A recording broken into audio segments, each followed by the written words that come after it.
미국 내에서 암호화폐를 보유하고 있는 거래소 계정을 가지고 있는 사람이 한 16% 정도 된다고 합니다. 그러니까 4,800만 명 정도가 암호화폐를 가지고 있다라고 합니다. 그러면 4,800만 명의 표를 버릴 수 없는 거죠. 대선이 게다가 지금 가까워오고 있으니까 한 표라도 아까운 상황에서 이제 민주당도 발등에 불이 떨어져서 대표적으로 암호화폐를 싫어하던 엘리자베스 워렌 상원의원 같은 사람들은 좀 이제 척을 지려고 하더라고요.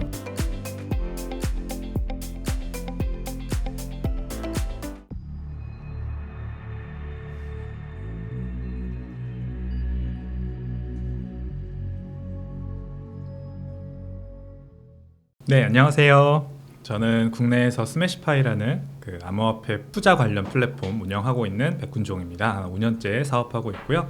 이제 해외 진출을 위해서 열심히 회사에서 열심히 일하고 있는 중입니다. 반갑습니다. 트럼프가 당선되면 훨씬 더 비트코인 가격에는 호재겠죠. 비트코인이 2009년 1월 3일에 처음으로 제네시스 블록이라고 첫 번째 블록이 만들어져서 그때부터 지금 14년, 15년째 계속해서 블록이 쌓이고 있잖아요.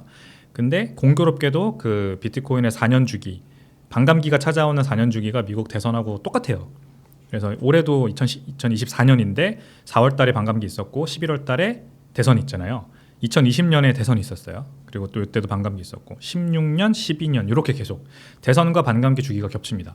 그래서 이 그레이스케일이라고 비트코인 ETF를 발행한 굉장히 유명한 미국에 있는 이 자산운용사가 미국 대선과 비트코인 가격의 관계 이거를 재밌게 뉴스레터를 썼더라고요. 내용이 뭐냐면 반감기가 겹치니까 비트코인 가격이 대선만 끝나면 올라가는 거예요. 이제 대선이 끝나면은 한 뭐 6개월에서 1년 있다가 꼭 비트코인 가격이 크게 올라요. 근데 지금까지는 그냥 이거는 반감기 영향이었다고 보고 그렇게 크게 연관이 없었을 수 있겠죠. 지난 이제 네 번의 반감기에서는. 근데 이번 반감기, 그러니까 네 번째 반감기, 24년 반감기는 이제 어느 때보다 이 정치적인 입김이 비트코인 때문에 많이 좀 바뀌는, 정치적인 지형이 비트코인 때문에 바뀌는 그런 상황이에요. 왜냐하면 일단 바이든 행정부는 그동안 암호화폐 관련해서 굉장히 이 규제를 많이 강화하는 쪽으로 이제 계속해서 행보를 보여왔어요. 근데 트럼프 현 이제 공화당 후보가 비트코인에 관련돼서 굉장히 이제 전향을 했어요. 그래서 굉장히 좋아하고 앞으로 자기가 대통령에 당선되면 비트코인 관련돼서 여러 가지 친화적인 그 법안들을 자기가 다 통과시킬 거고 다 시행을 하겠다. 이렇게 완전히 상반되는 입장으로 갈렸단 말이에요. 그랬더니 이제 바이든 행정부와 민주당 쪽에서 발등에 불이 떨어진 거예요. 그러니까 야, 우리가 이렇게 하면은 전체 지금 이 그레이스케일의 추산에 따르면 현재 미국 내에서 암호화폐를 보유하고 있는 거래소 계정을 가지고 있는 사람이 한 16% 정도 된다고 합니다. 전체 인구 중에, 그러니까 미국에 뭐 2억 명, 3억 명이죠. 3억 명의 인구가 있는데 그 중에 16%면은 그러니까 4,800만 명 정도가 암호화폐를 가지고 있다라고 합니다. 그러면 4,800만 명의 표를 버릴 수 없는 거죠. 대선이 게다가 지금 가까워오고 있으니까 한 표라도 아까운 상황에서, 그러니까 이제 민주당도 발등에 불이 떨어져서 대표적으로 암호화폐를 싫어하던 엘리자베스 워렌 상원의원 같은 사람들은 좀 이제 묵시하고 이 사람들이 좀 척을 지려고 하더라고요. 그러니까 하원에서 특히 하원의 이제 젊은 의원들 이런 사람들이 저 상원에 있는 저 오래된 저분과는 우리는 좀 의견이 다르다 하면서 이제 초당적인 법안 발의가 많이 나와요. 민주당과 공화당이 같이 암호화폐 친화적인 법안을 내놓고 이게 이제 하원을 통과하고, 근데 상원 올라가면 이제 여전히 상원은 민주당 다수당이거든요. 50대 50인데 그 상원 의장이 카말라 해리스 부통령이라서 당연히 저기 민주당 쪽으로 의견이 50대 50으로 갈리면 민주당 쪽으로 이제 처리가 되죠. 그러니까 민주당 다수당이니까, 게다가 또 암호화폐 관련해서 굉장히 좀 괄시하거나 아니면 싫어하는 그런 이제 좀 중진 의원들이 많이 있는 곳이 상원이다 보니까 아무래도 의견이 갈려요. 그러니까 이제 이런 것들이 지금 미국 언론에서 많이 재조명이 되거든요. 이런 상황이 젊은 의원들은 민주당 의원들도 굉장히 호전적으로 암호화폐 우리 해야 된다, 안 그러면 당선 못한다 이번에 막 이러는데, 저쪽 엘리자베스 워렌 같은 중진 의원들은 계속해서 그 위치를 고수하고 있어요. 그러니까 이제 싫어하는 거죠, 서로. 이런 모습 보여주는 거예요. 그러니까 만약에 트럼프 후보는 그동안 굉장히 자기가 뱉어놓은 말들이 있기 때문에 비트코인 또는 암호화폐 이쪽에 힘을 많이 실어줄 거로 보여요. 그러니까 이분은 이제 공공연하게 얘기를 하는 게 이 스테이블 코인 같은 것도 괜찮다, 좋다, 같이 갈 수 있다, 달러와 막 이렇게 얘기하거든요. 어디까지 이걸 이해하고 있는지는 제가 정확히 모르겠습니다만 이게 그냥 논리적으로 말이 되는 게, 스테이블 코인이 앞으로 많이 쓰이면 그게 다 미국 국채 수요를 당겨주거든요. 견인해주거든요. 왜냐하면 이 스테이블 코인 발행한 회사들은 돈 받은 걸로 미국 국채를 사주니까 안전자산이 미국 국채를 사주니까 이 미국 국채에 대한 수요가 스테이블 코인 때문에 늘어나는 효과가 있어요. 그러니까 스테이블 코인이 많이 앞으로 미국에서 쓰이고 이런 거는 괜찮은 거예요. 트럼프 현재 후보 입장에서 봤을 때는.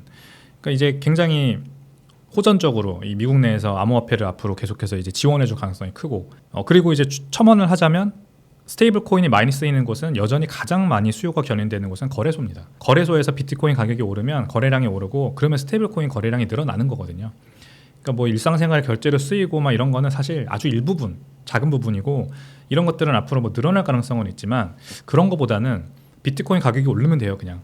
그러면 거래소에서 USDT 같은 스테이블 코인 거래량이 많이 늘어나고 수요가 늘어납니다. 그러니까 이제 이런 거를 다 트럼프 대통령이 아는지는 모르겠으나 아마 뭐 누구한테 이제 듣고 간접적으로 그렇게 생각을 하는 것 같아요. 이걸 키우면 좋다. 어쨌든 미국 경기에도 좋고 미국 국채 수요에도 좋다. 근데 그래서 그런 반대로 바이든 대통령이 다시 재선이 되면 어떻게 되느냐?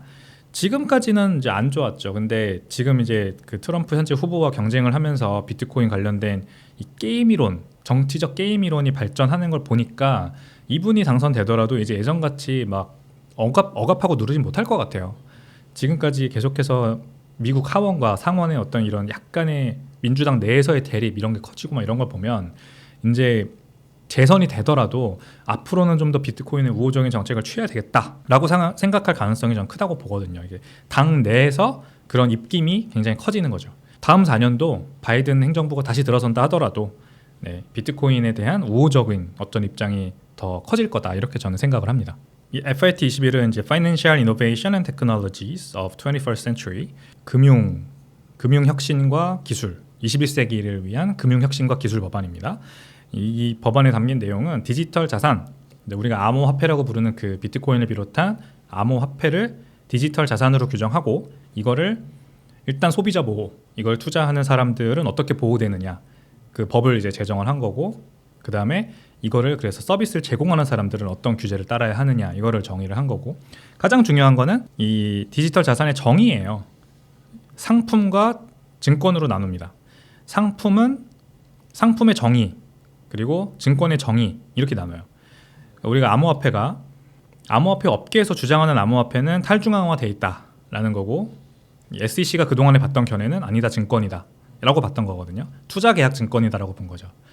구두상으로라도 내가 너한테 미래 수익을 약속하고 뭔가 토큰을 팔았으면은 그거는 투자계약 증권이다. 그래서 이건 증권의 한 종류를 봐야 된다라고 했던 건데, 이제 이 법에 따르면 이게 이제 정리가 되는 겁니다. 뭐 예를 들면 어떤 특정 개인이나 어떤 단체가 풀려 있는 코인의 전체 유통량이 20% 이상을 가지고 있다면 그거는 증권으로 본다. 이런 이제 기준이 생겼어요. 20% 언더면 상품으로 본다. 그리고 이것도 이제 여러 가지가 20%라는 어떤 그런 기준에 따라서 여러 가지가 있는 거죠. 그냥 단순히 코인 보유 물량도 되고요.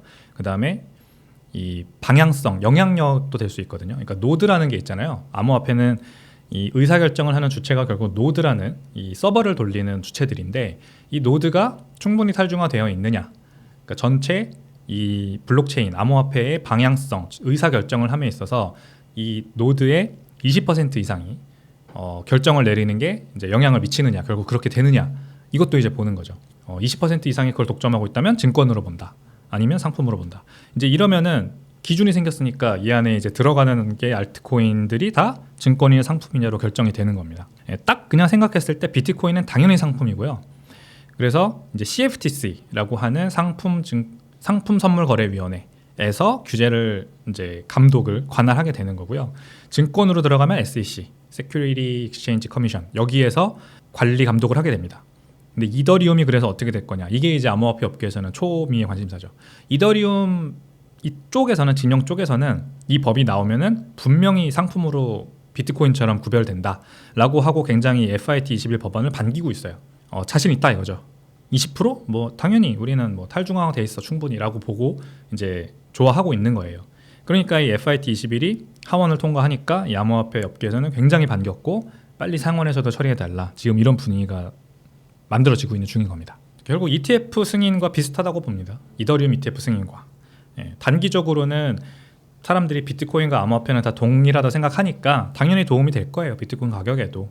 근데 장기적으로 보면 사실상 원천적으로 보면 비트코인은 어차피 이미 상품이었고 어차피 커머디티였기 때문에 그렇게 큰 호재는 아니에요.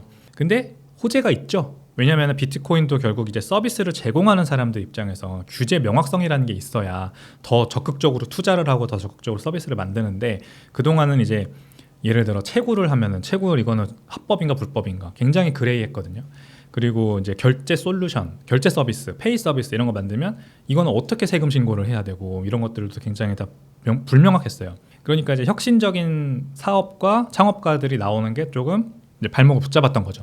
근데 이게 규제 확실성, 규제가 명확하게 만들어지면 이제 그 안에서 자유롭게 창업자들이, 혁신적인 마인드를 가진 창업자들이 나오고 비트코인 관련된 좋은 서비스들이 나올 수 있기 때문에 그건 확실히 비트코인에 훨씬 큰 좋은 영향을 미칠 것 같아요. 글쎄요, 제가 경험한 21년도의 그런 광풍은 지금하고 비교하면은 뭐 상상을 초월했습니다. 지금은 그러니까 세 발의 피. 지금 이제 수익 인증이 나오고 밈코인이 가끔 가격이 상승하고 이거는 맞는데 이 정도 수준 가지고 뭐 아직 거품이다, 고점이다, 과열이다 이럴 정도는 아니고요. 21년도로 생각해 봐야 돼요. 21년도 우리가 이제 연초에 테슬라가 비트코인을 결제를 받겠다. 테슬라가 비트코인을 샀다. 그 다음에 테슬라를 비트코인 결제 받겠다.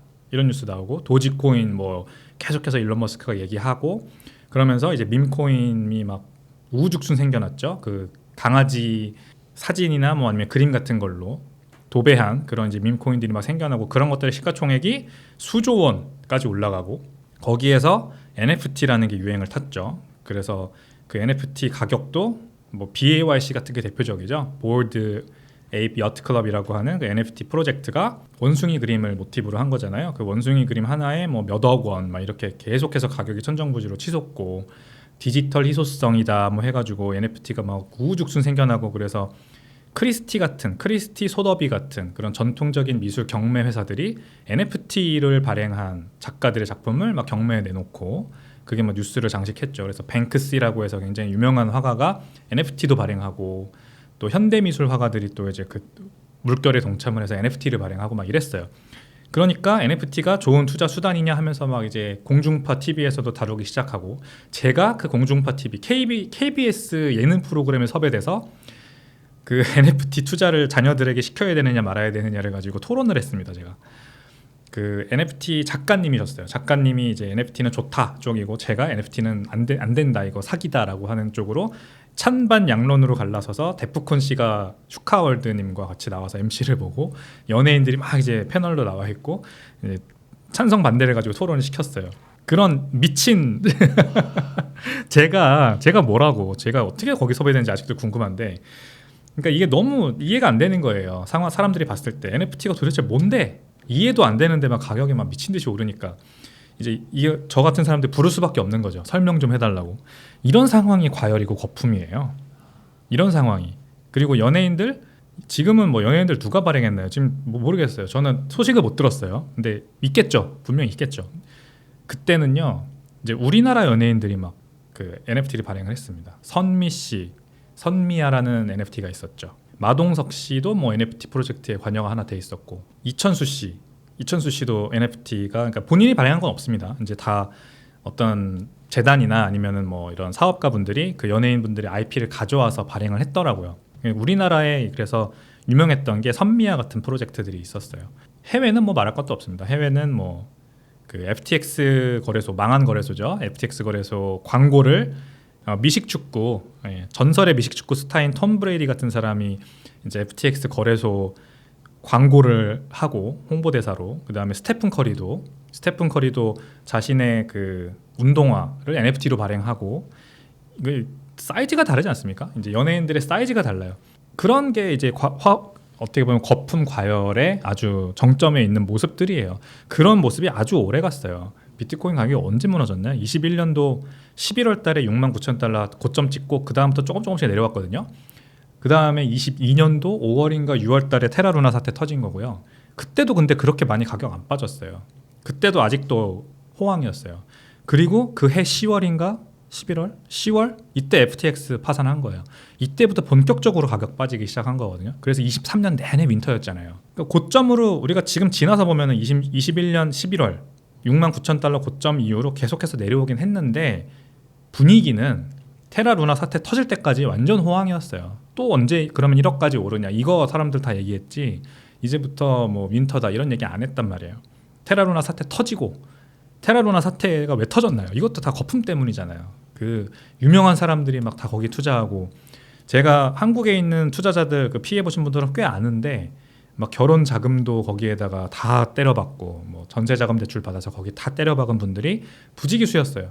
알고 보니까 드러난 거죠 이제. 근데 알트코인에 그렇게 큰 자산, 특히 그 금액이 중요한 게 아니고 내가 앞으로 결혼했을 자금을 막 거기에다 파킹할 정도면 이건 엄청난 고점이고 과열인 거예요. 갤럭시 디지털의 CEO죠. 마이크 노보그라츠 같은 굉장히 유명한 투자자가 여기다가 문신을 새겼죠. 테라 루나, 자기는 광팬이라면서 루나틱이라고 자기를 스스로 명명하면서 이 테라의 마스코트가 늑대거든요.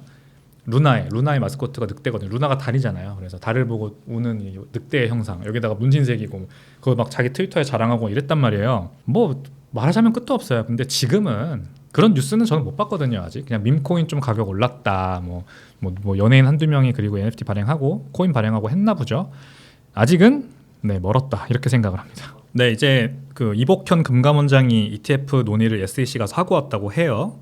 그래서 아마도 뭐 이제 민주당이 공약했던 것들이 있으니까 뭐 법인의 가상자산 투자를 허용해주겠다. 그리고 그 연장선상에서 이제 ETF도 발행을 검토하겠다. 그리고 이제 그 과세한도 5천만 원 비과세.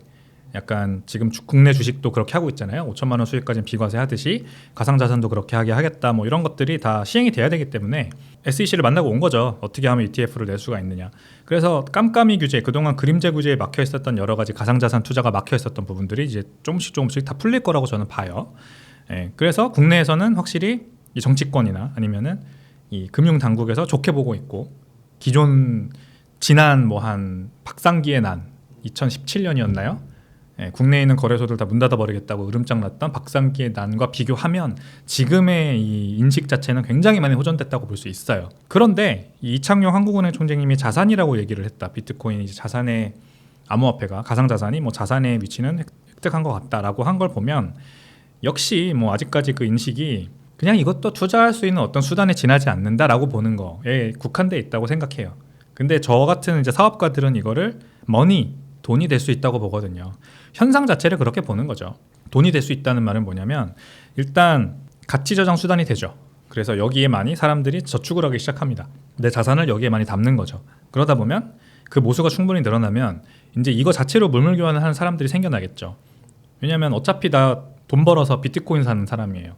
예를 들어 내가 꽃집을 하는데 꽃집 운영을 열심히 해서 꽃집으로 벌어들인 한 달 수익 중에 일부는 비트코인을 사는데 써요. 근데 이게 이제 나중에는 생각을 하잖아요. 비트코인으로 그냥 내가 받으면 되잖아. 비트코인으로 받으면 이거 안 사도 되잖아요, 내가. 그래서 이제 꽃집에서 그냥 아예 이렇게 내걸죠. 비트코인으로 결제를 받겠습니다. 물론 기존에 하던 대로 카카오페이, 네이버페이, 제로페이도 다 받아요. 신용카드도 받고. 근데 비트코인으로 결제하시면 5% 할인해드려요. 이런 식으로 내가 비트코이너로서 돈을 받는 그런 유인이 생기는 거죠. 어차피 난 살 거니까. 그러면 그 가게 단골들이 있을 거 아니에요. 그 가게 단골들은 신기하겠죠. 비트코인으로 왜 결제를 받으세요? 아, 제가 사실 비트코인으로 원래 맨날 월 매출의 일부는 비트코인을 사요. 근데 그냥 이렇게 받는 게 더 편하지 않을까 싶어가지고요. 그러면 단골들은 너무나도 웰컴이죠. 내가 비트코인을 신기하다 하면 그럼 비트코인을 사볼게요. 게다가 5% 할인도 해주니까. 이런 거를 보고 미국 같은 나라에서는 지금 그 캐시앱이라고 하는 게 비트코인 그 자영업자들이 다 포스기가 있을 거 아니에요? 그 포스기를 만드는 회사예요. 블록이라는 회사가. 블록이라고 하는 회사가 있어요. 잭도시. 그 트위터 창업자인 잭도시가 운영하는 회사인데 이 회사는 스퀘어라고 하는 포스기를 일단 만들고요. 그래서 자영업자들이 다 그 포스기를 쓰고 그 다음에 캐시앱이라고 하는 핸드폰 앱을 또 운영을 해요. 그건 결제 앱이에요. 결제 앱. 우리나라 네이버페이, 카카오페이 같은 그런 결제 앱이 있어요. 근데 지금 이거를 비트코인으로 결제할 수 있게 다 생태계를 만들어놨어요. 그래서 얼마 전부터 시작한 게 뭐냐면 이 포스기들이 자동으로 신용카드를 긁어요, 고객이. 그러면은 그 포스기가 알아서 그 결제액의 10%는 비트코인으로 바꿔서 지갑에 넣어줘요. 이런 것도 시작을 했단 말이에요, 미국은 이미. 그러니까 이제는 고객이 비트코인으로 제가 결제하려면은 그러면은 지금 막 거래소 앱 꺼내서 막 산 다음에 코인 보내고 이렇게 안 해도 돼요. 그냥 신용카드 꽂으면 됩니다. 포스기에. 그러면은 바로 이제 선택할 수 있는 거죠. 그 자영업자 사장님이 10% 비트코인으로 바로 그 자리에서 변해서 들어오는 거예요. 이거는 장부 거래가 아닙니다. 비트코인이 바로 그냥 거기서 사져서 들어오는 거예요. 지갑으로. 비트코인은 그런 게 없죠. 장부 거래가 없죠. 미국은 이미 그렇게 가고 있어요. 그러니까 우리나라도 그렇게 돼요. 우리나라도 분명 그렇게 됩니다. 저 같은 사람들이 늘어나면 돼요. 이제 비트코인으로 계속 사다 보면 내가 왜 굳이 이렇게 해야 돼? 그냥 받으면 되지. 좀 싸게 해주고 받으면 되지. 그러면은 그 단골들부터 인식이 변할 거고, 단골들이 인식이 변하면은 이제 전체 고객으로 확산되고, 그러다 보면 이런 사람들의 모수가 늘어나면 돈이 돼요. 물물교환의 수단이 됩니다. 완전히 대체한다는 말씀을 드리는 게 아니에요. 같이 가는 거죠. 우리나라도 한국은행이 발행하는 한국은행이 발행하는 원화가 메이저 결제 수단으로 쓰이겠지만, 그것과 함께 비트코인도 이제 대체 결제 수단으로 쓰이게 되는 그런 상황이에요. 그러면 이거는 그냥 단지 자산인가요? 아니죠. 이건 돈이에요. 그때부터는. 그래서 이거를 좀 보셔야 되는데, 대부분의 이 레거시 금융권에서 일하시는 분들은 여기까지 잘 못 보세요. 말이 안 된다고 생각하는 거죠. 돈은 국가가 명령해야, 국가가 지정해야 돈이지. fiat money, 법정 화폐라는 게 그런 의미거든요. 라틴어로 내가 그러라고 했다, 지정했다, fiat. 돈이라고 내가 지정했다. 그거를 국가가 해줘야 된다라고 하는 거에 아주 그렇게 교육을 받으셨던 분들이니까 대학교 공부하셨을 때 이거를 잘 못 깨고 나오십니다. 근데 이걸 깨고 나오는 사람들이 생기겠죠 앞으로. 그래서 우리나라는 아직까지 그 인식이 좀 많이 낮은 상황입니다. 1분기에 이제 비트코인 ETF에 투자한 기관과 기업들이 드러났죠. 13F라고 하는 SEC 증권 신고서를 통해서. 근데 그게 이제 뭐 지금까지도 계속해서 뉴스가 쏟아져 나오고 있는데 누가 투자했냐 이런 걸 가지고 두 가지 측면으로 나눠보면 좋을 것 같아요. 하나는 연기금이 들어왔다. 굉장히 큰 그런 어드바이저리죠. 우리나라로 치면은 재무자산관리사들 이런 곳들이 들어왔다. 이제 이거는 다 이제 장기적인 관점으로 보는 거죠. 연기금도 인플레이션 해지 수단으로 비트코인을 한 1억 3천만 불 정도 산 걸로 알고 있거든요. 위스콘신 연기금입니다. 위스콘신주 연기금인데 그 다음에 이제 뭐 연기금은 아니지만 그래도 고객들의 자금을 은퇴자금, 특히 은퇴자산 같은 이런 안정적으로 장기로 보고 장기적인 안목으로 투자를 해야 하는 이런 어드바이저리 회사들이 들어왔다 이런 거고요. 또 한 가지 측면은 헤지펀드들이 들어왔다는 거예요. 헤지펀드들은 이제 그래서 장기적인 안목이 앞쪽이라면 여긴 단기적인 안목입니다. 근데 70% 정도 ETF 투자한 기관들이 헤지펀드들이더라고요. 그 연기금과 이 어드바이저리 펌들은 한 30% 정도고 나머지 대부분 70%는 이 기관들 중에서 헤지펀드들입니다. 헤지펀드들은 비트코인의 어떤 가격 상승 전망을 단기적으로 보고 들어왔다. 또는 시장의 괴리 어떤 뭐가 됐든 좋습니다. 현 선물 간의 가격 괴리도 좋고 옵션 가격 괴리도 좋고 여러 가지 이제 기회가 있어서 이거를 이용하려고 차익 거래를 하러 들어왔다. 이렇게 봐요. 그래서 헤지펀드가 아직도 여전히 많아요. 이 중에 유명한 게 누가 있느냐? 마이클 버리, 빅쇼트로 유명하죠. 자이언 캐피탈이라고 하는 거 유명한. 이분은 이제 암호화폐 원래 항상 숏 치던 분입니다. 블록, 아까 말씀드린 캐시앱을 운영하는 회사, 그 회사 주식을 샀더라고요.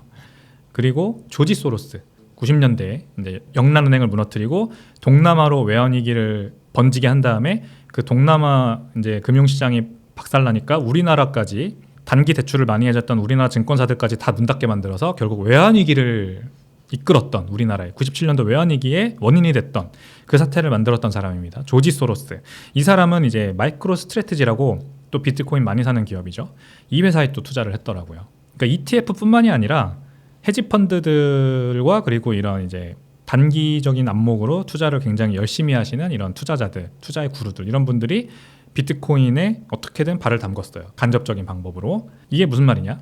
비트코인 가격이 일단 단기적으로는 가격이 좋을 거란 얘기죠. 제가 그 기준금리 얘기를 드렸는데 기준금리가 아직 안 내려가고 있고 올해 안 내려갈 수도 있어요. 근데 이분들은 내려갈 거라고 그래서 보는 거예요. 한 번은 내려주겠지. 그러면은 유동성이 좀 풀리겠지. 그러면은 유동성이 풀리면은 뭐가 가장 가격이 많이 오를까? 비트코인 가격이 많이 오르겠지. 이제 이분들은 전통금융권에 계신 분들이니까 전체 자산군을 상대로 비교를 할 거 아니에요.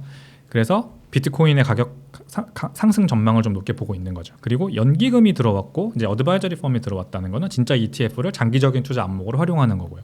그러니까 이거는 이제 인플레이션이 여전히 높으니까 이 인플레이션 때문에 웬만하면은 한 12% 이상의 수익을 내야 인플레이션 해지가 돼요. 그러니까 지금 인플레이션 CPI 상승률이 3.5%라고 해서 진짜로 물가가 3.5%가 오르는 게 아니에요. 인플레이션은 누가 어떻게 어디에 돈을 많이 쓰느냐에 따라서 다 다른데, 사람마다 다 다른데, 좀 보수적으로 봐도 한 9% 정도 보는 게 맞아요. 그러니까 왜냐면은 이게 이제 S&P 500에 그냥 투자하면, S&P 500 지수에 그냥 투자하면은 연평균 11%는 벌거든요. 그러니까 그냥 이거는 뭐 투자 전문가가 아니더라도 연평균 11%는 그냥 앉아서 벌 수 있는 거예요. 그러니까 S&P 500에 투자 안 하고 그러면은 뭐에 투자해야 11% 이상이 버느냐? 이게 결국 코스트 오브 캐피탈이잖아요. 11%가 코스트 오브 캐피탈이 되는 겁니다. 11%는 그냥 없는 셈 치고 그 이상을 벌어야 내가 투자 전문가로서, 뭐 어드바이저로서, 펀드 매니저로서 밥값을 하는 거예요. 그러니까 찾는 거죠, 이제. 그럼 뭐에 어떻게 투자해야 돼? 11%는 빼고 추가로 3%는 벌어야 돼요. 그러니까 14%라고 할게요. 그러면 2, 3%더 벌어야 된다 하고 13%라고 했던 건데 14% 벌어야 돼요. 무조건. 아주 보수적으로 봤을 때. 근데 지난 2020년부터 24년까지 비트코인 연평균 수익률이 15%예요. 23년도에 제가 비트코인 가격 박살났다고 말씀드렸죠. 윈터 겪었는데도 불구하고 지금 이제 상승장으로 지금 가는 중이잖아요. 근데 지난 5개년 21, 22, 23, 24 아직 24년 다 안 갔지만 한 4.5년 수익률이 한 15% 돼요. 연평균으로. 만 봐도 비트코인에 투자하면은 충분히 인플레이션 해지는 되는구나 라는 걸 알 수가 있어요. 지난 15년으로 시계를 늘려보면 비트코인 연평균 수익률은 150%예요. 지난 이제 15년 동안 초기에는 비트코인 가격이 워낙 많이 올랐으니까 이제 뭐 그렇게까지는 안 오른다고 치더라도 연평균 15%만 돼도 이 S&P 500 지수의 수익률 11% 충분히 능가하는 거죠. 그리고 전문 투자자들, 펀드 매니저들이 타겟하고 있는 아주 안정적인 수익률 13%, 14%를 능가하는 수익률이 비트코인이 나오는 겁니다. 그러니까 포트폴리오에 담아야겠죠. 단 0.1%라도 좋으니까 일단 담아보는 겁니다. 그래서 이제 연기금들과 이 어드바이저리 펌들이 아주 비중을 보니까 낮더라고요. 자기네 전체 운용 금액에서 지금 1분기에 비트코인 ETF에 투자한 게 한 0.05%, 0.1%도 안 되더라고요. 근데 이게 이제 보통 이렇게 시작을 하고 그 다음에 점차 포지션을 늘려서 포트폴리오에 한 1%까지 담는 게 일반적이에요. 그럼 이제 지금 0.05%인데 1%까지만 늘어나도 엄청난 포지션 증가잖아요. 이렇게 비트코인 가격이 올라가는 거예요. 헤지 펀드들은 뭐 단기적으로 차익 보고 나오겠죠. 비트코인 가격 이제 상승장이 본격적으로 시작되고 막 과열이 시작되고 그게 올해 말이 될지 아니면 내년이 될지 확실치 않지만 아무튼 이들이 봤을 때 과열 조짐이다 보면은 이제 먹고 나올 텐데 연기금과 이런 어드바이저리 펌들이 그래도 들어왔고 이게 시작이에요. 그럼 잘 안 나가요. 이들은 한 1%까지 그래서 늘리는 동안은 엄청난 금액이 쏟아져 들어옵니다. 이제 시작이고 앞으로 좋아질 일이 굉장히 많이 남았다. 이렇게 보면 될 것 같습니다. 그 블랙록이라는 회사가 있잖아요. 비트코인 ETF 중에 가장 큰 규모를 가지고 있는 가장 큰 규모가 됐습니다. 왜냐면은 원래는 그레이스케일이었어요. 그레이스케일은 GBTC라고 하는 신탁 상품에서 ETF로 전환됐고 그때 이미 65만 개의 비트코인을 가져왔거든요. 그래서 지금 GBTC가 한 85만 개 가지고 있었고 ETF에 그 다음에 블랙락이 이제 84만 개 정도였는데 지난주까지만 하더라도 이번 주 되면서 역전을 해가지고 이제 블랙락 ETF가 세상에서 제일 많은 비트코인을 가지고 있는 ETF가 됐습니다. 근데 이 블랙락의 CEO죠. 레리 핑크가 이제 투자자 서한을 보낸 게 있어요. 1분기에 자기네 투자자들 블랙락에 투자한 사람들한테 서한을 보내는 거예요. CEO 서한을. 여기 무슨 내용이 있냐면 이제 기대 수명의 사람들이 많이 늘어나잖아요. 엄청나게 늘어나고 있잖아요. 평균 수명이 이제 미국도 75세인가 그렇습니다. 그게 이제 지난 1930년대 대공황 때나 뭐 아니면 1970년대만 비교하더라도 많이 늘고 있는 추세예요. 게다가 지금 이제 오젬픽, 위고비 이런 이제 다이어트 약들이 나왔는데 이런 다이어트 약들이 심장 질환도 낮추고 뇌질환도 낮추고 막 평균 수명을 더 늘리는 효과가 있는 걸 알게 된 거죠. 그래서 이분이 보시는 레리 핑크가 보시는 앞으로의 미국 사회는 굉장히 이 노령화가 심해지고 있고 이미 심해지고 있는데 레리 핑크가 보는 미국 사회는 연금의 중요성이 굉장히 늘어난다. 연금의 중요성이 엄청나게 늘어날 거다라고 본 거예요. 그만큼 이제 사람들의 기대 수명이 늘어나니까 은퇴하고 나서 안정적으로 살 수 있는 자금이 필요하잖아요. 근데 지금까지 이제 미국도 401k 하나로 사실 버티고 있었어요. 공무원들이나 아니면 준공공기관에 일하시는 분들은 다 이런 지역 연기금에서 자동으로 월급의 어느 정도를 가지고 있다가 그거를 모아놨다 은퇴하시면 이제 주는 거죠. 이거는 연금이고 DB형 연금이고 401k는 DC형이거든요. 그러니까 우리나라 국민연금하고 똑같아요. 지금 정해진 요율대로 다 걷고 그 다음에 정해진 요율대로 지금 사람들한테 다 줘요. 그럼 나중에 나는 어떻게 되느냐? 그때 걷어서 주는 거예요. 이게 이제 401k인데 우리나라 국민연금과 401k인데 이런 것들도 앞으로 더 시스템이 좋아져야 된다라고 얘기를 하거든요. 이 레리 핑크가. 지금 같이 국민연금도 지금은 되게 구조적으로 그 지속 가능성이 없잖아요. 2060년이 되면 고갈된다. 지금 너무 많이 지금은 9%밖에 안 걷는데 주는 거는 엄청 많이 주니까 이게 계속 지속되면은 결국 고갈되겠죠. 401k도 마찬가지예요. 이런 식으로 이제 정치적인 아젠다에 따라서 지금 걷는 거를 지금 사람들한테 많이 주고 근데 그걸 줄이지 않고 주는 금액은 계속 일정한데 이제 노동 인구는 줄어들고 그렇게 되면은 결국 고갈되는 겁니다. 이렇게 하지 말자라고 레리 핑크가 이제 연금을 아예 그냥 연금 제도를 확 개혁을 하자. 그리고 블랙락이 그렇게 하고 있다.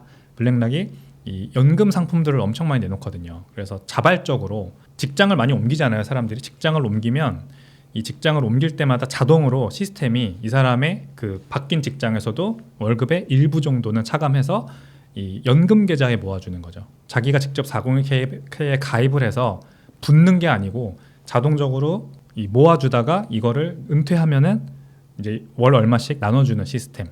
이거를 이제 도입을 하자는 거예요. 그러니까 401k가 어차피 나중에 고갈된다. 국민연금이 앞으로 어차피 고갈된다. 이거를 어떻게 해결을 하느냐? 블랙락은 자기네 같은 회사가 연금 상품을 잘 개발을 해서 이거를 메꿔야 된다고 보는 거죠. 그래서 비트코인 ETF를 냈잖아요. 결국 이 사람들은 연금에 이 담을 여러 가지 자산들, 그러니까 연금이 결국에는 운용을 해서 돈을 잘 벌어야 되고 그리고 이 은퇴자들도 여기다가 저축을 계속 해야 되는데 지금 젊은 세대는 옛날하고 다르게 그냥 저축을 하는 세대가 아니에요. 그죠? 뭔가 투자를 하는 세대지 않습니까? 젊은 세대가 그래서 암호화폐에 엄청나게 투자를 하잖아요. 그러니까 이 사람들이 투자를 하고 그거를 뭐 좀 가격 오르면 팔고 이것도 이제 안 좋게 보는 거예요. 왜냐면 연금을 저축을 해야 되는데 연금 모아야 되는데 그래서 이 블랙락이 ETF를 직접 낸 거죠. 블랙락이 직접 ETF를 내고 자기네 연금 상품에 이걸 담아서 운용을 해주는 거죠. 이런 지금 상황이거든요. 그러니까 401k가 앞으로 비트코인을 담을 가능성 저는 굉장히 높다고 봐요. 그리고 위스콘신 연기금뿐만이 아니라 앞으로 모든 연기금들이 다 비트코인을 담을 가능성. 그렇게 안 하면은 비트코인 정도의 가격 상승이 일어나지 않으면 이런 연기금들이 앞으로 다 빵꾸가 나요. 확실한 제도 개혁을 하지 않으면은. 근데 마크롱 대통령 같은 프랑스 대통령 같은 사람이 연금 개혁 한번 하려고 했다가 지금 시위가 나고 난리가 났잖아요. 그 연금 수령 나이를 2살 올렸나요? 그랬다가 지금 뭐 파리에서 시위가 나고 난리가 나요. 그러니까 주는 건 막 달콤한 정책을 막 주고 이렇게 사탕을 주는 건 좋은데 그걸 뺏으려고 하면 폭동이 나기 때문에 미국에서도 굉장히 조심스럽게 401k 같은 거 제도 개혁을 하려고 할 거예요. 아마 쉽지 않을 거라고 생각해요. 우리나라도 국민연금 못 건드리고 있잖아요. 저렇게 국민연금위원회가 더 내고 더 받자로 결국 갔죠. 더 내고 덜 받자로 가야 되는데 더 내고 더 받자로 갔어요. 안 되는 거예요. 그러니까 뭘 담아야 되는지가 앞으로 초미의 이제 관심사가 되겠죠. 그래서 우리나라 국민연금도 해외 주식 많이 투자하잖아요. 해외 부동산. 비트코인도 가격 많이 오르고 이렇게 안전자산으로 계속해서 입지가 다져지면 국민연금도 비트코인 투자할 거예요. 국민연금이 그리고 코인베이스 주식 샀었죠. 코인베이스 주식 샀던 게 굉장히 뉴스가 됐었습니다. 이렇게 그렇게 하지 말고 이제 비트코인 ETF가 나오면 본격적으로 이제 투자할 수 있잖아요. 그럼 비트코인 ETF 분명히 담을 거라고 생각을 하고 401k도 마찬가지로 담을 거라 이렇게 보는 거죠. 가격은 아무래도 좀 더 뭐 변동성이 줄어들겠죠. 개인만 너무 중심인 시장은 아무래도 비이성이 너무 높기 때문에 굉장히 가격 변동성이 커요. 근데 기관들이 많이 참여하게 되면 변동성은 많이 줄어들죠. 왜냐면은 이제 그냥 단순히 호가창만 보더라도 안정적으로 호가가 굉장히 촘촘하게 짜여져 있는 시장은 결국 기관 투자자들이 많이 들어와 있는 시장입니다. 그런 호가가 벌어지고 막 이런 괴리가 발생할 틈을 안 주죠. 자동으로 막 이렇게 촉촉촉 거래가 체결되게 하니까 유동성 쫙 호가에 담아놓고. 그래서 이제 점점 비트코인 시장이 기관이 많이 참여하게 되면 변동성은 줄어들 거예요. 비트코인 가격 변화에도 그래서 당연히 좋죠.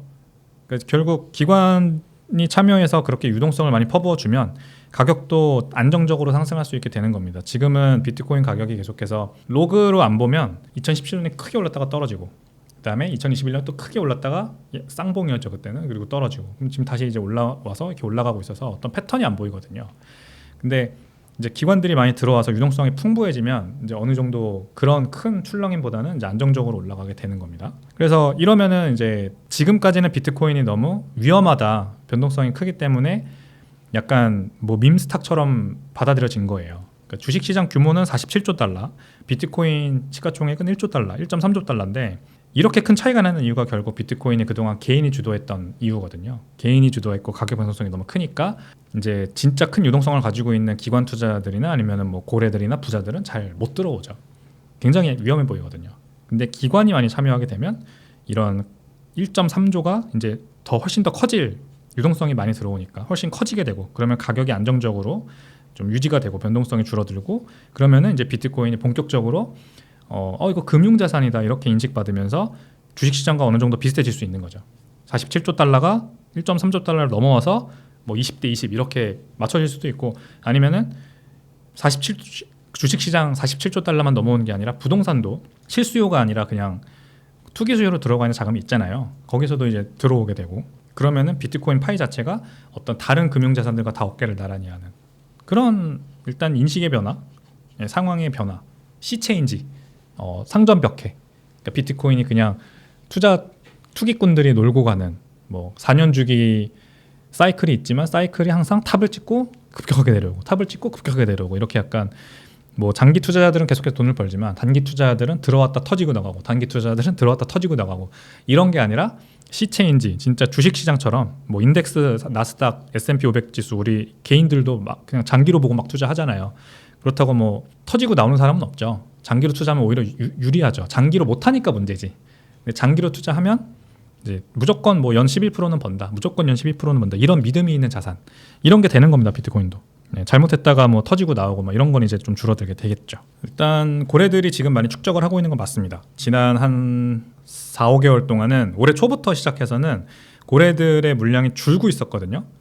근데 지금 이제 5월 달부터 다시 늘어나고 있더라고요.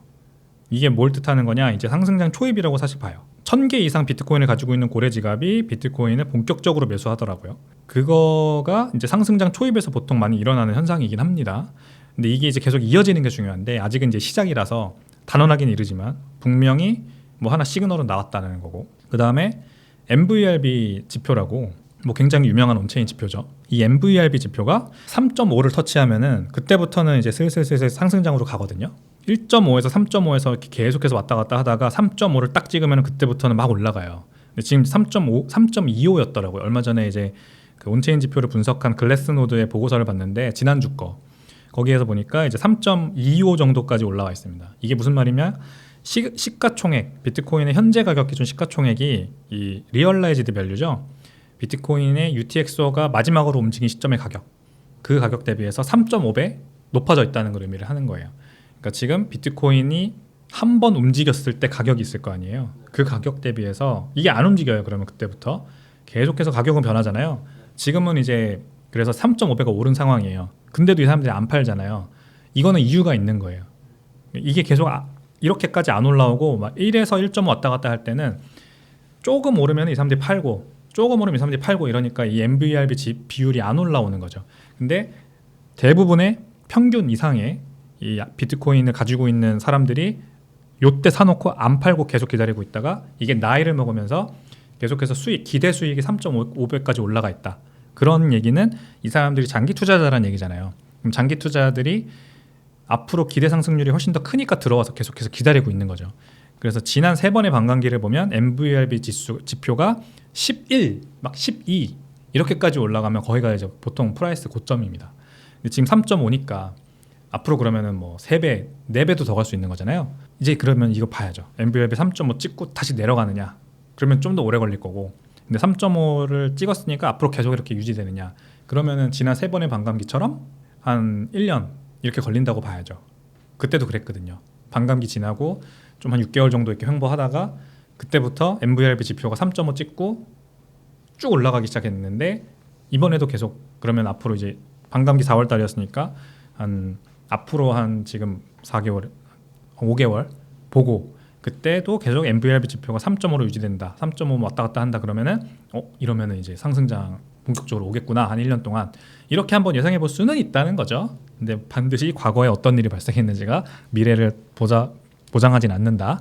이건 우리가 알고 투자를 해야겠습니다. 뭐 예상되는 악재는 이제 기준금리를 연준이 올려버린다.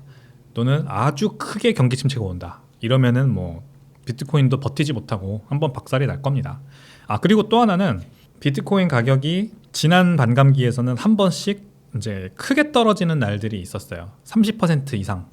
근데 지금은 비트코인 조정이 최대 많이 조정받았을 때가 20%였거든요. 지난 3월 14일에 이제 73,000달러 고점이었거든요. 그 이후로 5월 1일까지 5월 1일에 59,000불까지 떨어졌는데 그게 한 21% 22% 하락 정도 됩니다. 그러니까 지난 반감기들과 비교했을 때 너무 하락폭이 적었어요. 그래서 한 번 더 크게 하락을 할 날이 한 번 정도 뭐 여러 번 더 올 수 있다라고 생각을 하거든요. 근데 이제 어떤 분들은 ETF도 이제 있고 하니까 그렇게까지 가격 하락폭이 크게 발생하진 않을 거다라고 보시는데 이게 잘못된 게 왜냐면 ETF를 헤지펀드가 제가 많이 샀었다고 했잖아요. ETF를 뭐 장기로 보시고 들어오신 노년층이나 은퇴자분들이 사셨다고 하면 말이 되는데 그게 아니라 단기 투자자들, 헤지펀드들이 들어와서 ETF를 많이 산 거고 그래서 그게 이 하이브로 약간의 하이브로 이어져서 비트코인 가격이 1억까지 간 거였어요. 그러면은 이거는 언제든지 무너질 수 있거든요. 지금 다 안 무너진 거죠. 그러니까 사실 그렇게 보면 73,000불, 우리나라에선 1억 이게 고점이었어요. 근데 거시경제에 조금이라도 기준금리 인하는 고사하고 기준금리 올릴 수도 있겠다 이거 인플레이션이 미쳤다 다시 이런 거나 아니면 지금 소프트 랜딩 이제 막 사람들이 다 얘기하는데 그게 아니라 스태그플레이션이다. 막 제이미 다이먼이 그렇게 막 요즘 막 엄청 얘기하고 다니거든요. 스태그플레이션이 안 되는 상황을 자기는 상상할 수 없다. 막 이렇게 아주 강하게 확신을 가지고 얘기를 하고 다녀요. 실제로 그렇게 된다면 갑자기 실업률이 막 올라가고 미국에서 그 GDP 상승률 박살나고 1%막 언더밖에 안 나오고 1% 초반대밖에 안 나오고 인플레이션 여전히 높고 미국 소비 꺾이고 막 이러면 그냥 다시 시중의 유동성은 쫙 말라버립니다. 그러면 비트코인에 그동안 들어왔던 ETF에 들어왔던 헤지펀드들 자금들 다 나갈 거고 그러면 이제 단기간으로는 박살납니다. 그렇게 될 수 있어요. 7만 불을 다시 터치하려고 지금 왔다 갔다 올라갔다 내려갔다 하는데요. 아무래도 거시경제와 많이 이제 밀접하게 움직이고 있는 것 같습니다. 이 주식시장과 나스닥이죠. 이제 미국 나스닥 지수와 비트코인의 상관성이 다시 50%까지 올라갔어요. 5월 기점으로. 그게 무슨 말이냐면 연준의 기준금리 정책이라던가 그 다음에 거시경제 이제 경제의 어떤 움직임, 침체냐 아니면 호황이냐 이 움직임에 따라서 주가지수가 당연히 엄청 연동돼서 움직일 거 아닙니까? 근데 이거에 또 동조해서 비트코인 가격도 요즘 많이 움직이는 거죠. 그러니까 이제 여러 가지 지표들이 있지만 미국의 이제 세계 경제를 결국 가장 많이 좌지우지하는 거는 미국의 경제 상황이고요. 미국의 경제 상황은 소비가 거의 다 이끌어요. 미국 GDP의 70%는 다 소비가 이끄는 겁니다. 이제 여기에 뭐 그 정부 지출이라던가 아니면은 뭐 세수라던가 이런 것들도 다 들어가지만 그다음에 기업 수출이라던가 소비, 내수 소비가 죽으면 이제 미국 경기도 침체하는 거죠. 근데 지금 소비는 아직까지는 이제 탄탄합니다. 소비는 이제 명목 기준으로는 지난 코로나 팬데믹 이후로 계속해서 상승해 오는 중이고 다만 이제 인플레이션을 반영한 실질 기준으로는 플랫한 상황입니다. 횡보하는 상황이에요. 그래서 뭐지 이거? 소비가 죽진 않고 있긴 한데 인플레이션 때문에 늘지는 않고 있어요. 실질 기준으로 보면. 그러니까 만약에 조금이라도 이상 징후가 생겨서 소비가 꺾이면 이제 미국 경기가 좀 후퇴할 수도 있겠다. 그러면은 안 좋은 거 아니냐. 이제 이런 얘기가 있는 한편에 있는 거고. 반면에 미국 경기가 조금 꺾이면 지금은 이제 소프트 랜딩 뭐 이런 기대감. 그래서 인플레이션도 높고 그다음에 미국 경기도 좋고 실업률도 낮고 계속 이러니까 연준이 기준금리 인하를 안 하려고 하잖아. 계속 안 하고 있죠. 그 기준금리 인하 안 해주니까 시중의 유동성이 안 풀리고 시중의 유동성이 없으면 이제 비트코인 가격도 안 오르고 이런 이제 두 가지 상반된 문제가 지금 있는 거예요. 상반돼 있죠, 굉장히. 그러니까 이제 경기가 안 좋아지면 경기가 너무 좋으면 기준금리 안 내려주고 경기가 안 좋아져도 문제고 약간 이런 상황인 겁니다. 근데 이게 과연 그럼 어떻게 될 거냐? 이제 뭐 일각에서는 스태그플레이션으로 간다. 이제 인플레이션이 너무 높아지는 건 아니지만 인플레이션이 안 잡히고 현재 수준에서 3.5% 연간 상승 기준으로 머물고 그러면서 실업률도 높아져서 경기 침체도 같이 오는 이런 이제 최악의 상황으로 간다. 이런 견해도 있고 한편에서는 이제 소프트 랜딩으로 간다. 그러니까 인플레이션이 서서히 잡히고 실업률은 계속해서 낮게 유지되고 경기는 계속 호황이고 미국인들의 소비도 많이 하고 이런 상황으로 간다. 그래서 뭐 소프트 랜딩, 거기에서 더 나가면 노 랜딩, 이 계속해서 호황이라는 거죠. 이 두 가지 또 이제 상반된 견해가 존재를 합니다. 이 두 가지 상황이 다 존재하기 때문에 결국 비트코인 가격이 횡보를 하는 거예요. 이 주식시장도 보면 나스닥 지수는 엔비디아가 거의 영끌하고 있죠. 엔비디아가 연간 기준으로 160% 올랐습니다. 비트코인이 참고로 60%고요. S&P 500 지수 11%, 나스닥 지수 12% 올랐습니다. 근데 엔비디아가 160% 올랐고 뭐 그 외에 나머지 AI 관련된 주식들이 다 끌어올린 겁니다. 이거 나스닥 지수는. S&P 500 지수는 뭐 그보다 훨씬 더 베리에이션이 넓으니까 이제 특정 섹터라기보다는 그러니까 확실히 나스닥보다는 상승률이 적죠. 근데 그 안에서 이제 뭐가 끌어올렸냐? 매그니피선트 7. 대표적인 IT 대기업 7개 종목이 이 S&P 500 지수 다 끌어올린 겁니다. 비트코인 혼자 가잖아요. 지금 암호화폐에서. 비트코인 혼자 갑니다. 이더리움 최근에 좀 올라오긴 했죠. 이제 ETF 승인 소식 나면서. 근데 비트코인보다 여전히 연간 기준으로 수익률은 언더퍼폼 중이고 아주 소수의 알트코인 몇 개만 빼고는 이상하죠. 비트코인은 1억 터치하고 다시 내려왔지만 그 나머지 알트코인들은 그런 어떻게 보면 비트코인이 1억까지 오르면 더 폭발적으로 상승했다가 내려와야 되는데 그런 게 없죠. 그냥 계속 안 올라가죠. 그래서 이런 상황이 계속 이어지면 이제 불확실성이 너무 크고 뭐 이렇게 될지 저렇게 될지 아무도 모르고 견해가 상반된 이런 상황이 존재하면 계속 이어지면 이 비트코인 같은 대장주만 올라요. 이 순환매가 안 돌고 돈이 다른 데로 막 흐르지 않고 너무 이제 꿈에 베팅하는 그런 투자보다는 그냥 현실적인 거에 많이 투자를 합니다, 사람들이. 그러니까 이제 비트코인 가격만 조금씩 올라갔다가 횡보하다가 이러는 거고요. 앞으로 계속 경기 불확실성이 이렇게 유지되면 비트코인만 계속 한번 이제 호재가 나오면 오르고 그러다가 좀 이제 떨어지면서 횡보 길게 하다가 또 뭔가 호재가 나오면 또 오르고 이런 장세가 앞으로도 이어질 가능성이 그래서 있습니다. 저는 일단 반대로 해석을 해요. 마운트 곡스 물량이 이제 상환이 거의 끝나는 거거든요. 이러면 채권자들이 10년 동안 기다린 채권자들이 본인이 잃어버린 비트코인 개수에 비하면은 아주 적은 개수만 돌려받는 거긴 한데 금액으로 치면은 지금 비트코인 가격이 엄청 올랐기 때문에 이제 상당한 금액을 돌려받는 거예요. 그러니까 제가 알기로는 평균적으로 한 3개 정도 비트코인 3BTC 정도씩 돌려받는데요. 채권자들이. 그러면은 지금 뭐 1비트코인에 1억이라고 치면 3억이잖아요.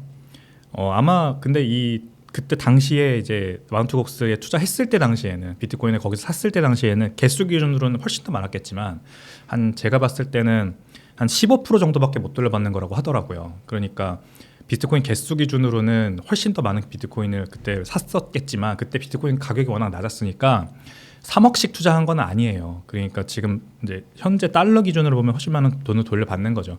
그러니까 이거를 이제 조절하느라고 그동안 마운트곡스 사태가 10년을 끌었던 겁니다.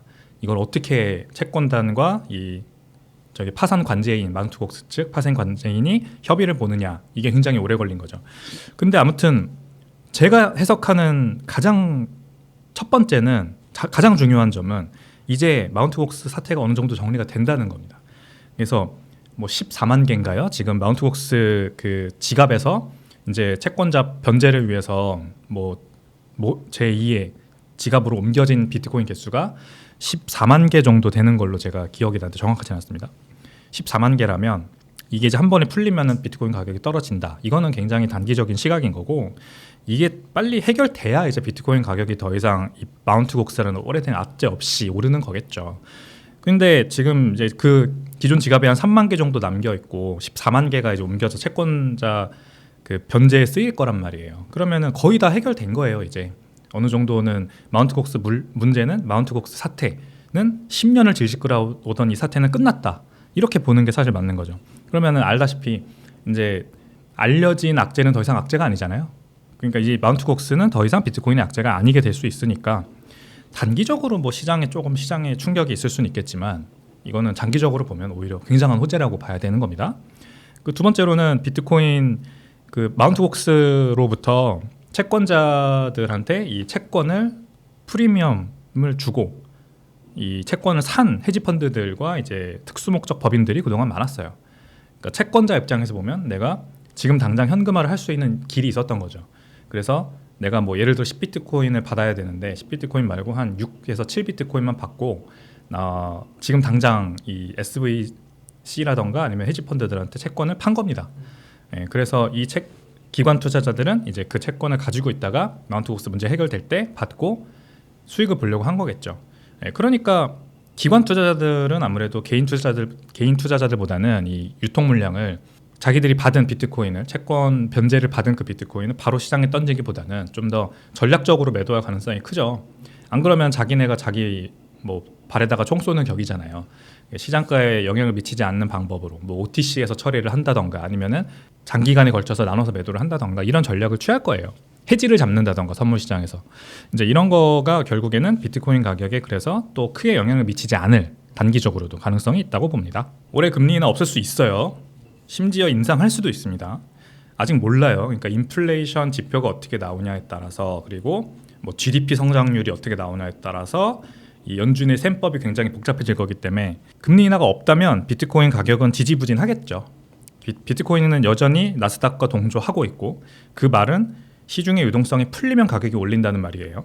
그래서 금리 인하 또는 이제 연준이 계속해서 이 재무부 발행 채권을 바이백해 주는 거, 사주는 거, 바이백이라기보다는 사주는 거, 그 재무부 자체가 바이백하는 거, 자기네가 찍어낸 채권을 바이백하는 거 이런 것들이 다 이제 양적 완화 정책들이죠.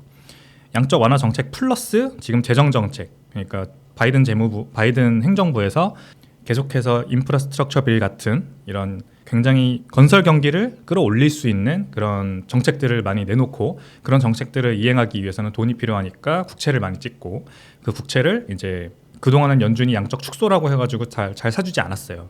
그냥 다 시장에서 해결을 했는데 이제 그 국채의 규모가 발행 규모가 늘어나다 보니까 이제 연준이 그거를 이제 사줘야만 하는 상황이 되고 그러면은 또 돈이 많이 풀리고 이렇게 되면은 아무래도 주가도 오르고 비트코인 가격도 오르는 거예요.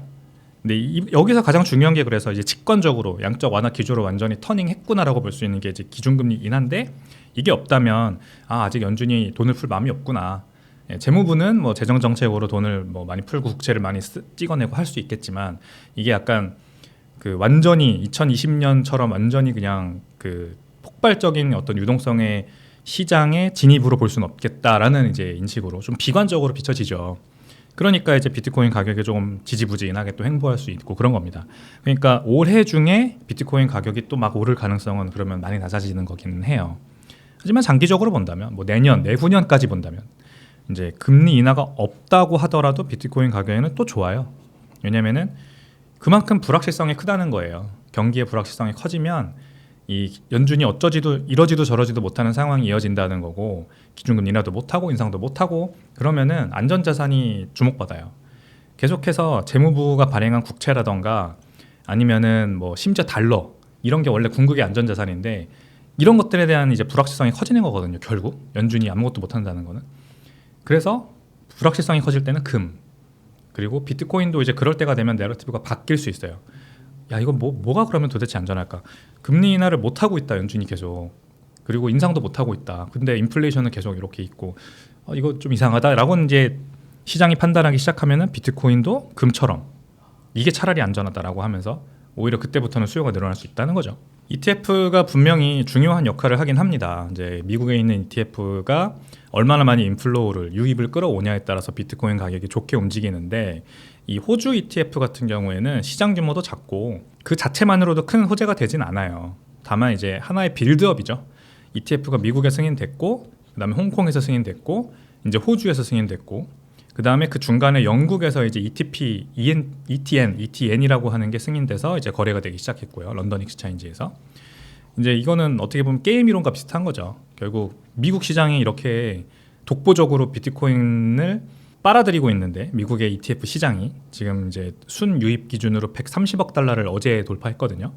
이제 120억 달러 돌파하고 한 달 반 정도 지지부진했죠. 4월에서 5월까지는 좀 조용하다가 이제 5월 들어서 다시 유입량이 늘어나기 시작해서 130억 달러 순유입 기준으로 돌파를 했거든요.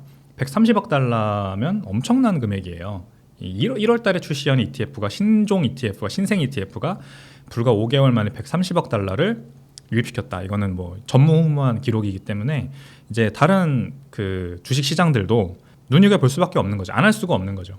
그러니까 홍콩, 영국, 호주 이런 식으로 가고 그다음에 또 이제 뭐 남았죠. 많이 남았죠. 뭐 우리나라 같은 선진국들, 우리나라, 일본, 그다음에 지금 또 이스라엘 논의되고 있고 그다음에 뭐 남미에도 뭐 브라질이나 아르헨티나 이런 나라들 있고 이런 뭐 멕시코도 있고 이런 이제 모든 어떻게 보면 비트코인을 그동안 생각조차 하지 않았던 이런 스탁 익스체인지들이 이제 비트코인 ETF를 출시해서 빨리 우리도 그러면은 조금이라도 자금을 끌어오자라는 이제 게임 이론으로 하나의 경쟁 체제로 들어가게 되는 거죠.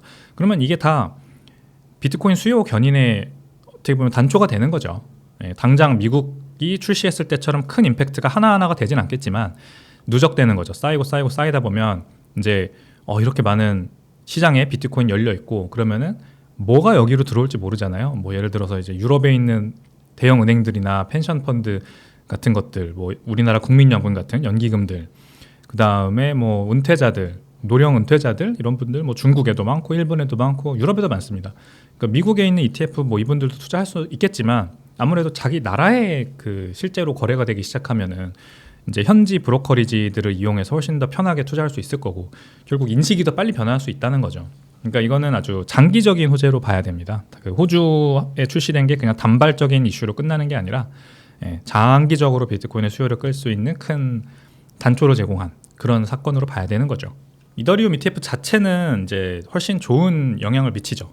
이더리움 ETF를 승인했다라는 것 자체가 무슨 의미냐면 이 SEC가 비트코인 ETF 승인하면서도 굉장히 겨우겨우 울며 겨자 먹기로 해주는 것 같은 성명서를 발표했잖아요. 게리 겐슬러 의장이 당시에.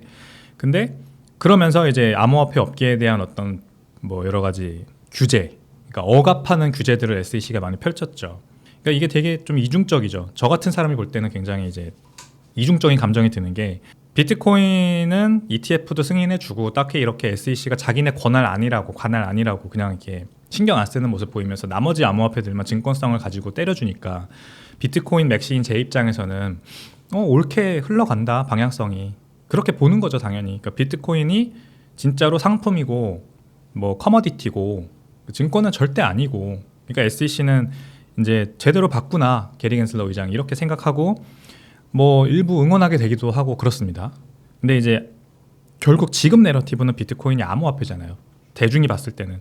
그러니까 SEC가 암호화폐 관련돼서 다른 모든 암호화폐들 이더리움 포함해서 계속해서 인정 안 해주고 저렇게 규제를 강하게 적용해서 뭔가 때려잡으려고 하는 모습을 보이면 이것도 결국 비트코인 가격에 영향을 미치거든요. 단기적으로는. 그러니까 이제 미국에서 저러니까 비트코인이 뭐 너무 뭐 미국이 계속해서 때려잡으려고 하는 거 아니냐? 이런 사람들의 견해가 있었던 거죠. 의견이 있었던 거죠. 저한테도 많이 물어보세요.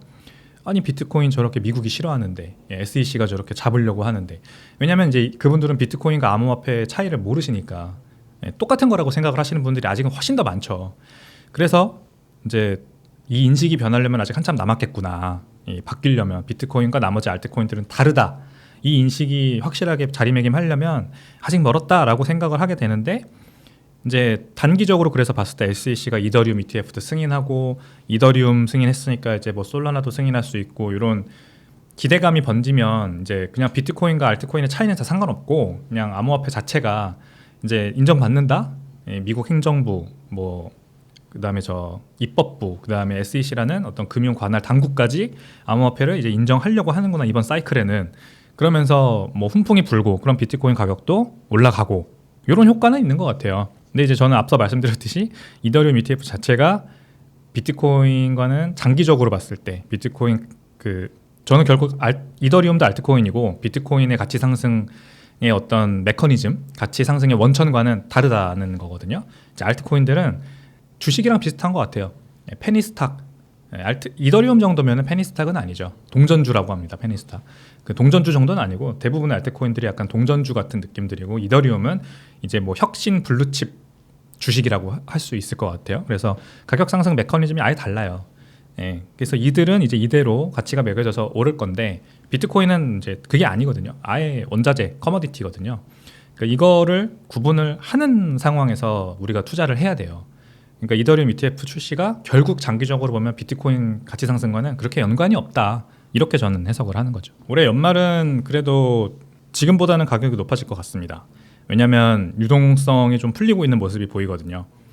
여러 가지 단초들이 있는데 이제 재무부가 일단 미국 재무부가 제닛 옐런 재무부 장관이죠. 그 국채 바이백을 다시 시작을 했고 그 다음에 연준 같은 경우에는 양적 축소 QT를 하던 금액이 월간으로 600억 달러였거든요. 600억 달러 엄청난 규모의 금액을 그냥 이제 채권이 만기가 돌아오게 두는 거예요. 그래서 이 대차대조표 연준의 대차대조표에서 지우는 거죠. 그동안 들고 있었던 재무부 미국 국채를 까 내려가는 겁니다. 그러니까 연준의 어떻게 보면은 이 시중에 풀려 있는 돈을 빨아들이는 전략인 거죠. 그래서 퀀티테이티브 테이퍼링 빨아들인다고 해서 퀀티테이티브 테이퍼링 QT라고 하는데 이 금액이 600억 달러였어요. 근데 이거를 250억 달러로 줄였단 말이죠. 월간으로. 그러니까 350억 달러만큼 시중에 더 푸는 효과가 있는 거예요. 이 350억 달러만큼 더 국채를 사주는 거죠. 그러니까 이런 효과가 있는 지금 어떤 양적 완화 정책을 이제 6월 1일부터 시작을 했습니다. 그러니까 연준은 그러니까 일단 미국 재무부는 그 11월 달에 다가오는 대선 때문에 더 많이 돈을 풀 요인이 있어요. 자기네가 행정부 입장을 생각했을 때 이제 바이든 대통령이 다시 재선되기 위해서는 인플레이션도 잡아야 되고 그 다음에 경기도 좋아야 되고 호황이어야 되고 뭐 여러 가지 이제 이유가 있죠. 그렇기 때문에 돈을 더 풀어요. 민주당의 정통적인 정책 방향 아닙니까? 돈을 푸는 거. 그래서 이제 재정 정책으로 돈을 풀어주고 뭐 미국은 학자금 대출 부담이 크니까 그것도 탕감해주고 막 이렇게 돈을 쓰는 정책들을 많이 하고 그래서 이제 미 재무부의 국채 발행액이 굉장히 연초에 이제 발표한 거죠. 그게 굉장히 높아져 있어요.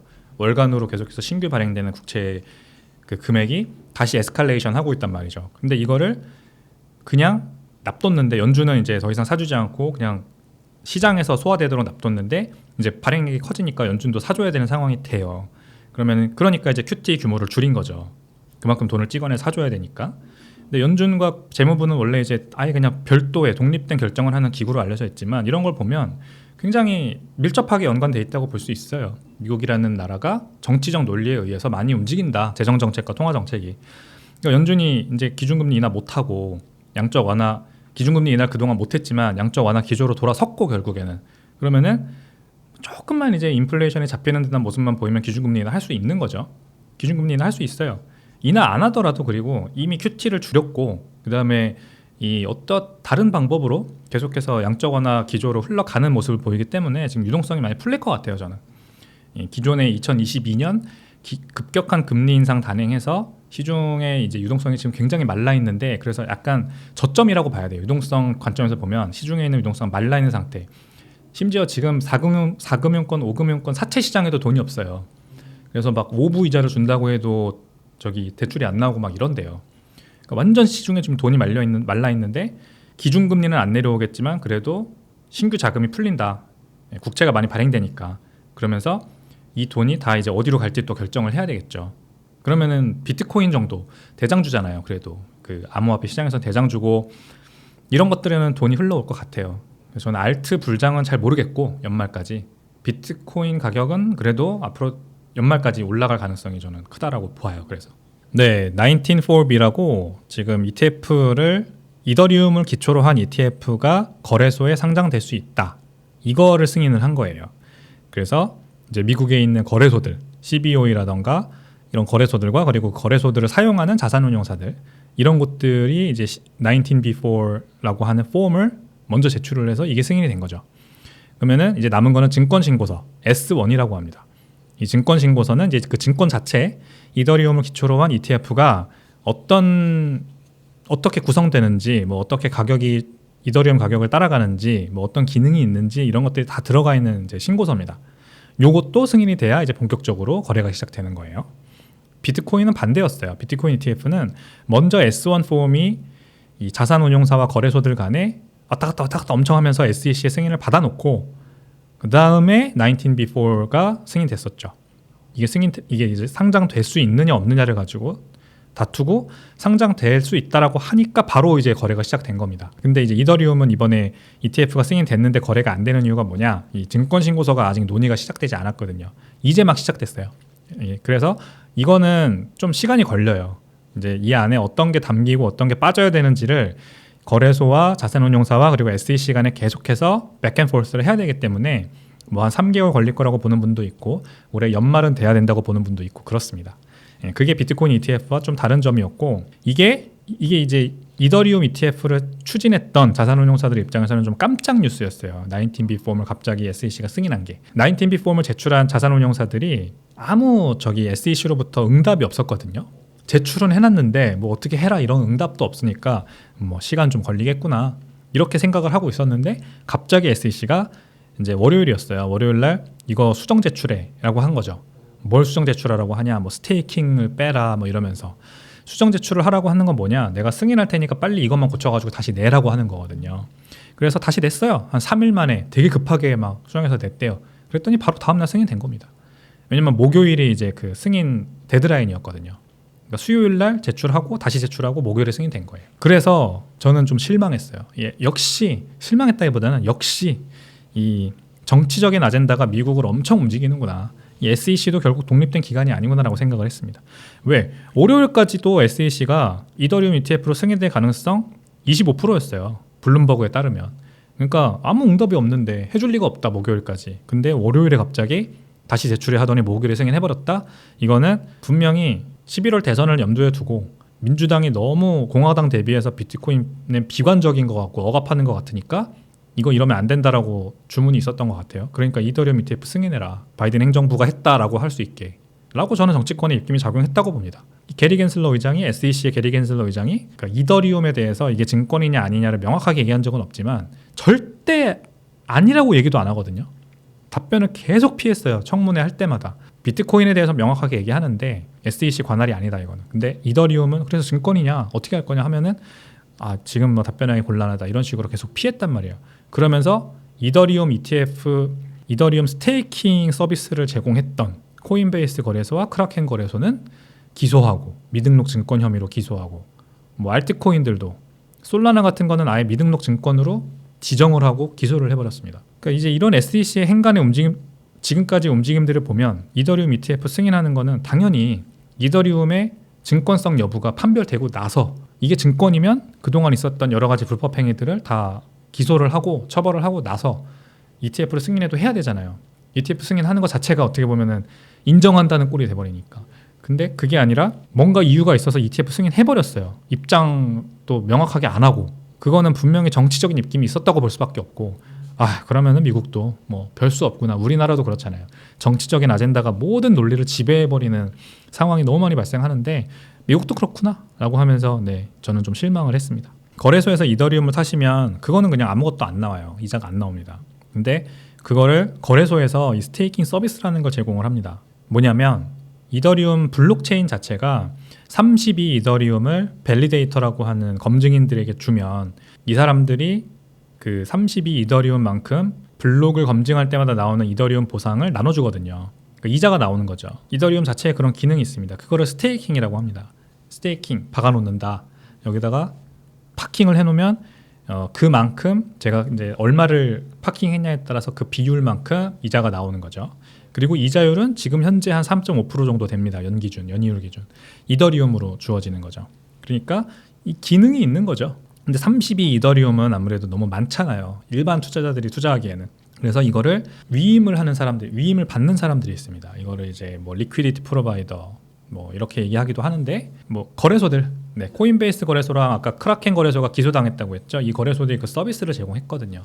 자기네가 고객들한테 이더리움을 받아서 이더리움 몇 개든 상관없잖아요. 그러면 뭐 쭉 모으면 32개 이상은 무조건 되니까 이것들 모아서 자기네가 직접 델리게이션, 위임자로서 이제 이더리움 블록체인에 스테이킹을 해주는 거죠.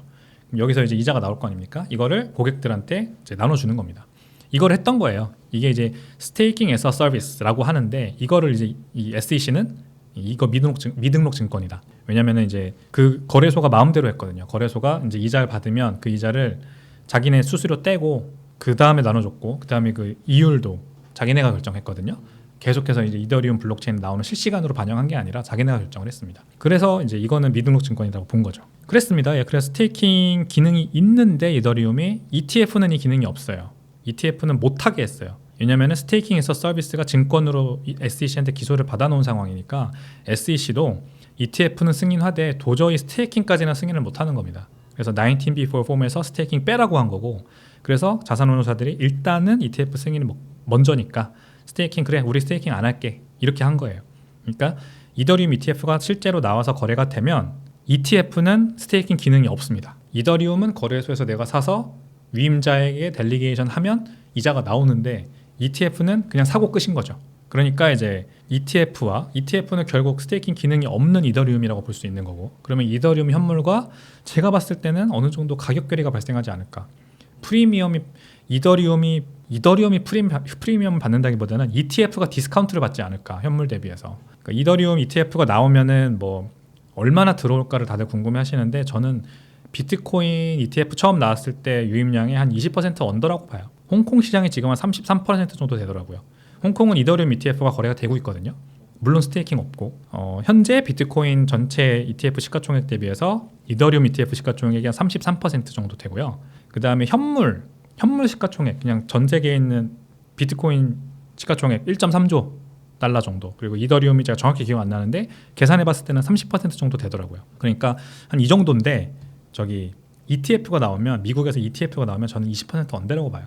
왜냐하면 스테이킹 기능이 없고, 그 다음에 너무 일단 스테이킹 기능이 없고, 그러고 비트코인 ETF가 너무 많은 흥행을 불러일으켰던 거기 때문에 너무 상황이 좋았어요. 그래서 그만큼 이더리움 ETF가 나왔을 때는 그 정도 상황까지 안 될 거라고 저는 봐요. 두 가지 측면으로 읽힐 수 있겠는데요.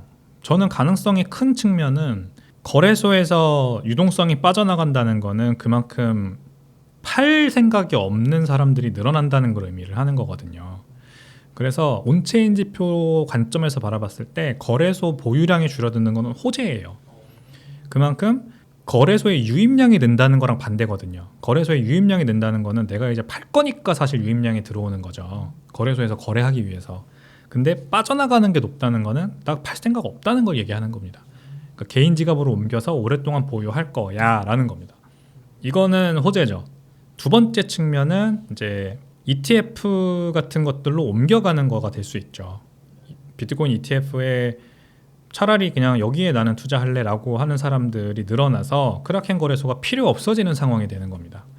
그거는 크라켄 거래소 자체의 문제죠. 유동성을 뺏기고 있는 거죠. 다른 거래소나 아니면 ETF 같은 다른 상품에. 두 가지 측면으로 볼 수 있을 것 같고요. 크라켄 거래소를 제가 이렇게 면밀히 들여다보지 않아가지고 그렇게 지금 뺏기고 있는 건지 잘 모르겠어요. 근데 제가 지난주에 봤다고 한 그 글래스노드 보고서를 보면 전체 거래소에서 빠져나가는 아웃플로우가 많이 늘고 있기는 해요. 다시 아까 이제 고래 지갑이 보유한 비트코인 개수가 다시 늘어나고 있다는 것과 괴를 같이 하는 거죠.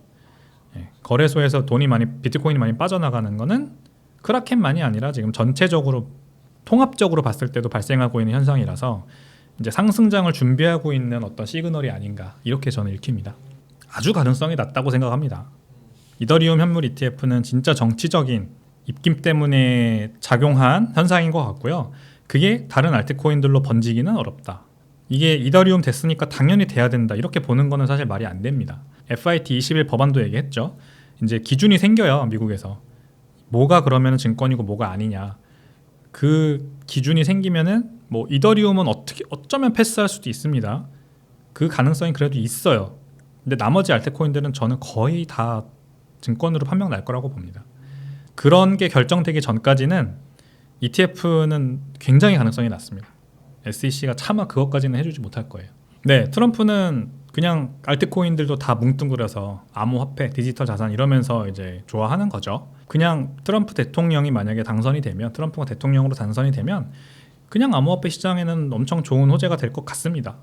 뭐 연예인들이 나 암호화폐 발행했어 라고 하는 것과 비슷하지 않을까, 그런 효과는 있을 것 같다라고 생각하고요. 자기가 이제 지지자들한테 NFT 팔아서 기금 모금하고 뭐 자기 밈코인도 이제 있고 막 이런 것들은 이거 자체가 국가적인 아젠다가 돼서 현상이 되지는 못하죠.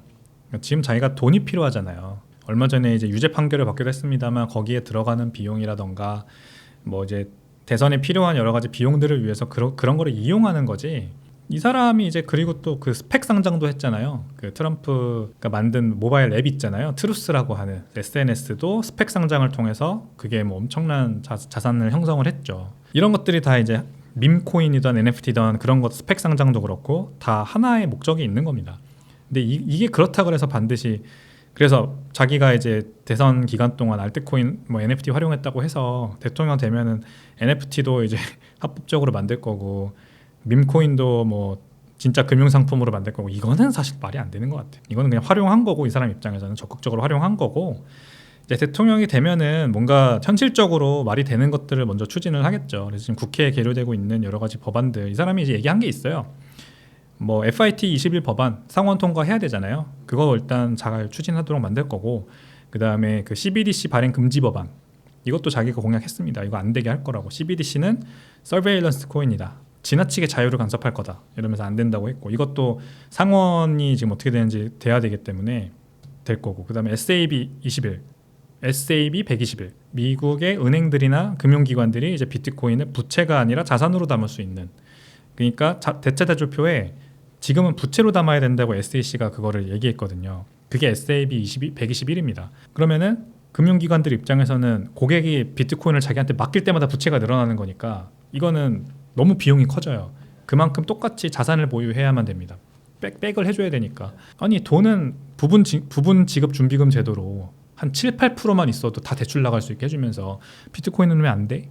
이걸 이제 이상하게 본 거죠. 그래서 이거를 없애자 하고 지금 SAB 121을 번복하는 그 법안을 하원에서 통과했고 상원도 통과를 했는데 그거를 바이든 대통령이 이제 거부권을 행사해가지고 돌려버렸죠. 이런 것도 트럼프 대통령이 당선되면 통과시켜 주겠죠.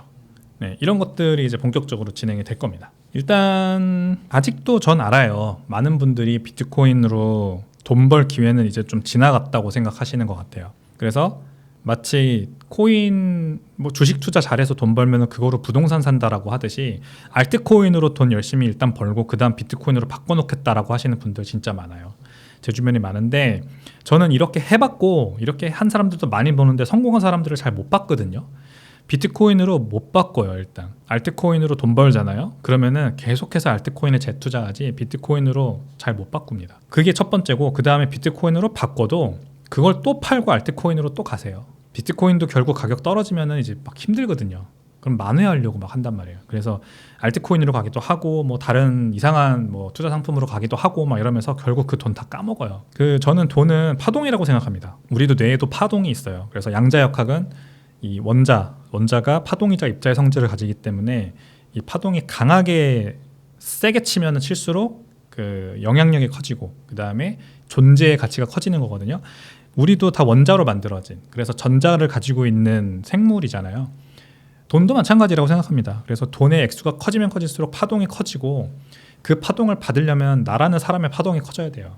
내가 먼저 그 돈을 담을 수 있는 그릇이 되면 됩니다. 어떻게 되느냐? 제가 뭐 예를 들어 사업을 해요. 저 사업을 하잖아. 예를 드는 게 아니라 그러면 내가 사업 처음 시작할 때는 직원들한테 월급 줄 때 한 뭐 1,000만 원만 이렇게 월급이 나가도 막 덜덜덜덜 떨렸어요. 손이. 잘못 막 하면 어떡하지 하면서 계좌번호도 계속 확인하고 계산 잘못한 거 아닌가 막 떨리고. 근데 지금은 뭐 1억, 2억 뭐 이렇게 월급 줄 때도 눈 하나 깜짝 안 하고 막 줍니다. 내 돈의 그릇이 커진 거죠. 직관적으로 이해가 되시겠죠. 이제 여러분들도 내가 한 1억에서 뭐 3억 정도 베팅을 할 수 있는 충분한 돈의 그릇이 만들어졌다면 그러면은 그 1억이나 3억이 잠깐 사라졌다가 다시 들어오고 또 사라졌다 들어와도 괜찮은 거잖아요. 그런 사람이 먼저 돼야 돼요.